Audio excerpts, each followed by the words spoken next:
Federal judge wants members of the Trump administration to testify about efforts to bring a wrongfully deported man back to the U.S. He was mistakenly sent to a prison in El Salvador. Washington correspondent Maddie Beirtempfel joining us live from D.C. with the latest on the legal proceedings. Maddie, good morning.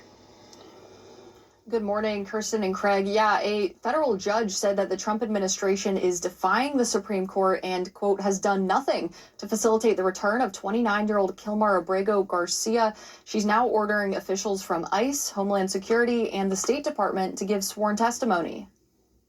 This is still a win, and this is still progress. Kilmar Abrego Garcia's attorney spoke outside court Tuesday after the judge called for government officials to testify over whether they're complying with the court order. They didn't just say the word facilitate, they said facilitate his release from custody. Earlier this month, the court ordered the Trump administration to facilitate the return of Abrego Garcia, and the Supreme Court agreed. The Maryland man was wrongly deported to an El Salvador prison in mid-March. The Trump administration called it an administrative error, but maintains he was an MS-13 gang member.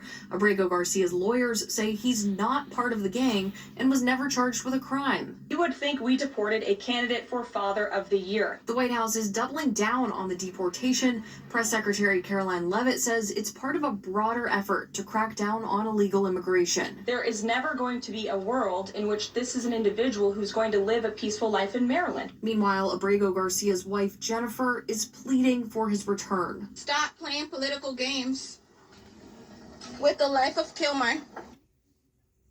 Now, Maryland Democratic Senator Chris Van Hollen said he plans to fly to El Salvador today to check on Abrego Garcia and discuss his return.